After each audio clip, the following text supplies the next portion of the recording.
Почитувани представници на медиумите, почитувани граѓани.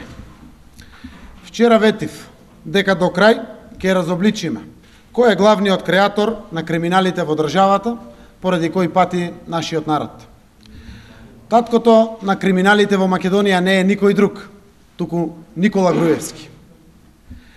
Објавувавме во изминатиот период многу финансиски афери за кои институциите молчат и не постапуваат.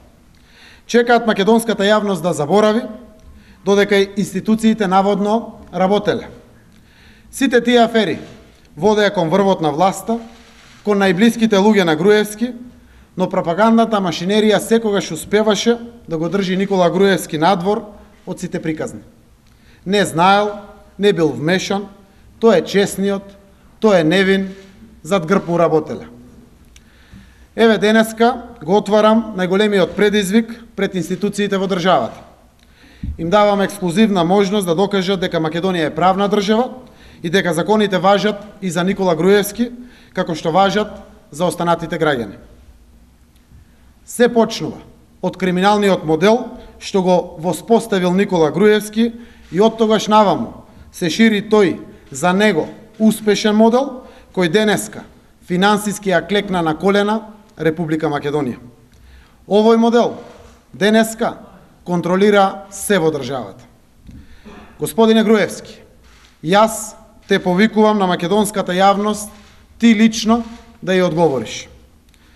Дали како председател на ВМРО ДПМН си земал пари во кеш во износ од 1.500.000 евра или повеќе од 92 милиони денари? Дали ти како македонски патриот овие пари 1.500.000 евра или 92 милиони денари си ги земал од бизнисмен добро познат на македонската јавност? Дали Никола Груевски тебе државата ти е пред се? Ако ти е пред се, зошто си ја оштетил државата 225.000 евра, скоро четвртина милион евра, или повеќе од 14 милиони денари за неплатен данок? Дали си ти прататкото на офшорт мрежите и офшорт компаниите преку кои се изнесува капиталот на македонските граѓани, а се внесува како капитал на фамилијата? Дали со овие пари купуваш гласови?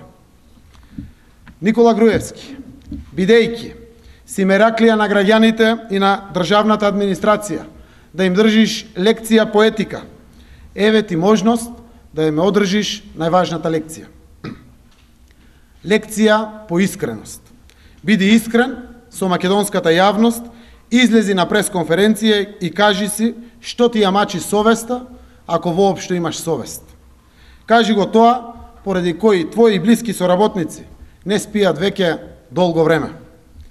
Никола Груевски, ќе кажеш ти за 1.500.000 евра или да кажеме ние? Благодарам.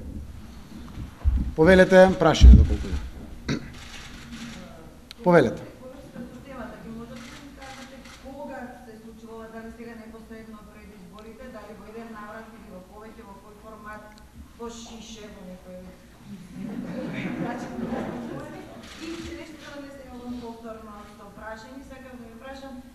Има ли некои партии где се ме тезата дека бојкотот на ДОИ представува директна поддршка за победа на Иван? За првото прашање ќе дозволите да ја оставиме честа Никола Груевски да одговори. Денеска директно го прашуваме и е должен на македонската јавност тој лично да ја одговори. Во врска со второто прашање, Социјалдемократскиот сојуз не верува во бојкоти. Ние како партија ќе се обидеме до крај со се што можеме, со се што знаеме и умееме, да ги мотивираме граѓаните да застанат на страната на промените и новиот почеток во Република Македонија. Јас исто така се надевам, како и сите политичари во државата, како што е редот, да ги поддржат своите граѓани тоа што го чувствуваат дека е најдобро за нив и за нивните семејства. Истовремено се надевам дека и Али Ахмети и другите политички партии и политички лидери во Република Македонија ќе опстојат на излегување на фер и демократски избори. Апсолутно морам јасно и гласно да кажам. Денеска повеќе од јасно дека иднината на оваа земја секако зависи од сите граѓани, но една посебна чест имаат граѓаните од албанска националност.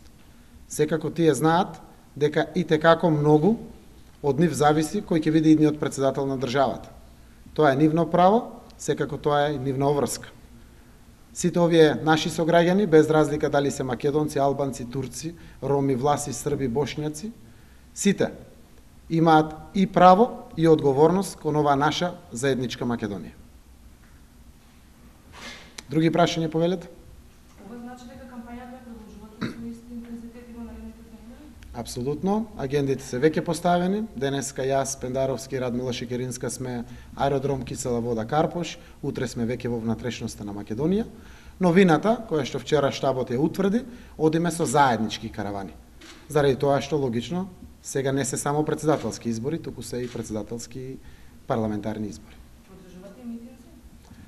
Ќе завршуваме со мали митинзи во стилот на тоа што го правевме и концепцијата на досегашната кампања.